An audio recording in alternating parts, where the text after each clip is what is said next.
Michael, to turn to your shadow portfolio, your area of housing.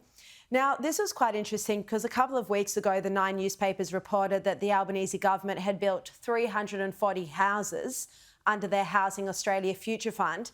But it was then revealed at Senate estimates under questioning by the coalition that, in fact, none of those homes had been built. They'd just been acquired and converted. Now, I was quite surprised to see that ABC's Media Watch criticised this. Have a look. Figures from the fund to be released today will show 358 homes have been completed. At a Senate estimates hearing that day, Nine Scoop took centre stage. Apparently, according to the Sydney Morning Herald and The Age today, the Housing Australia Future Fund has now built 300 houses. 340 homes are complete, and as these have been acquired and converted into social and affordable housing. Acquired and converted? What does that mean? And it went on. Now, this is quite a different approach from the new host of Media Watch, Linton Besser. But, Michael, you know, this is quite appalling that this was a key Labor campaign pledge to build more housing for Australians, yet it seems no houses have been built.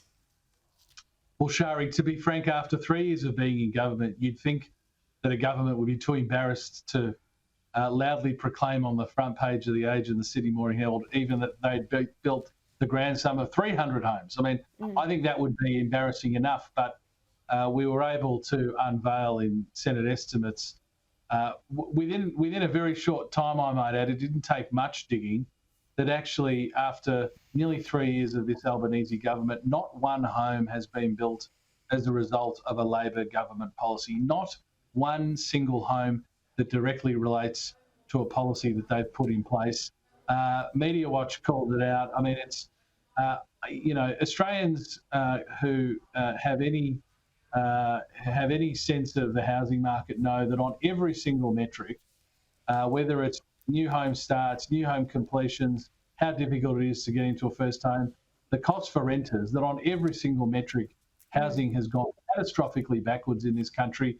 And whilst Labor's delivering no homes and Australia's building fewer homes than we have for a very long time, they decided to ramp up migration to absolute record levels, bringing in more than 500,000 people per year with absolutely no idea where those people are going to live. So it completely unravelled for them over the last couple of weeks, but I suspect it's not a huge surprise to Australians who I think have already marked this government down as having been a disaster for housing in this country.